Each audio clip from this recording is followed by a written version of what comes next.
Selamat malam, Shalom Bapak dan Ibu yang terkasih. Saya mau bercerita sedikit. Pada suatu waktu saya ikut acara Car Free Day, ya.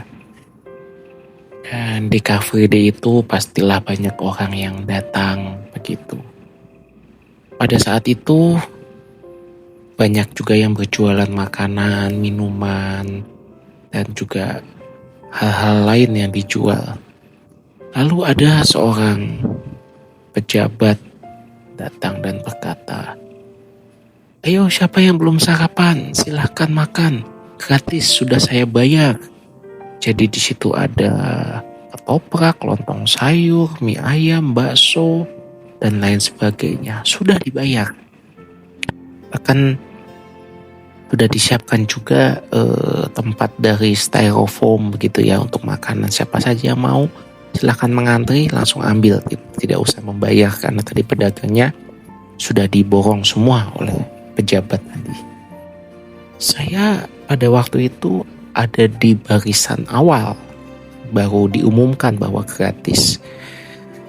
Bisa saja pada waktu itu saya mengantri, toh memang itu hak saya. Tidak dibatasi juga, ayo bagi yang miskin silakan ini ambil, atau bagi yang penghasilan rendah silakan ambil. Tidak, semua orang bebas boleh mengambil yang ada di situ. Saya sempat mengantri tapi kemudian berpikir, kayaknya belum hak saya. Mungkin masih banyak orang yang membutuhkan. Bukan berarti saya banyak uang, tidak. Pada waktu itu seingat saya justru saya kondisinya juga sedang mepet lah. Posisi akhir bulan, cash yang ada di dompet juga cukup menipis dan itu lumayan untuk mengganjal sarapan.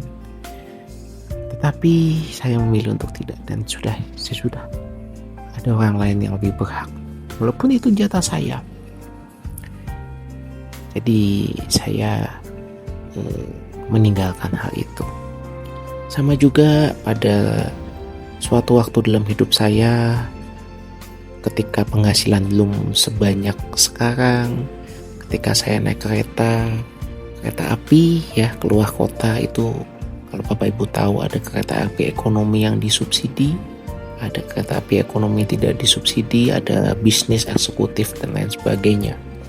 Dulu saya memilih yang murah, ya memang uangnya juga pas-pasan. Jadi kalau bisa dapat yang murah, kenapa tidak? Yang disubsidi oleh pemerintah. Jadi harga tiket misalnya Jakarta Solo itu hanya 70.000, Jakarta Surabaya itu hanya sekitar 100.000.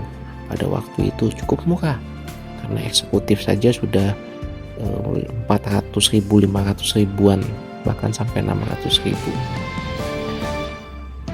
Tapi sering berjalannya waktu, saya memilih untuk tidak menaiki kereta subsidi tadi.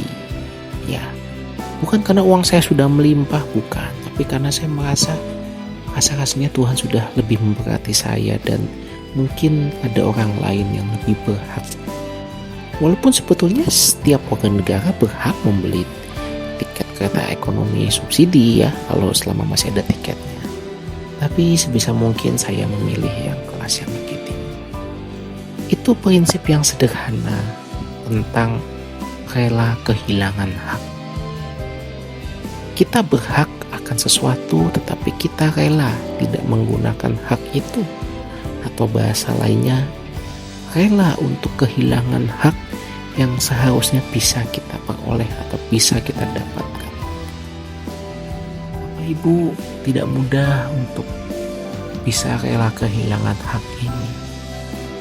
Tetapi saya percaya bahwa Allah akan memimpin kita dan menuntun kita.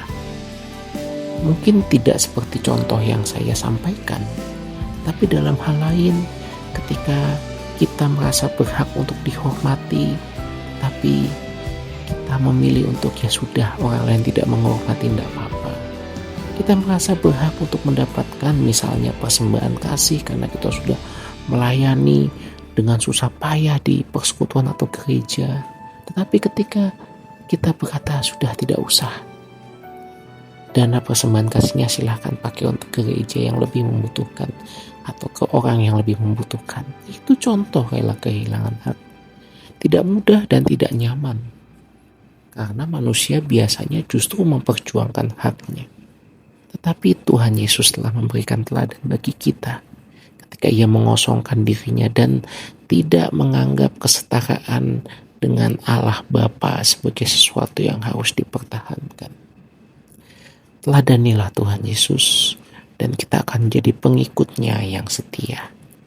Amin. Selamat malam, Tuhan Yesus memberkati.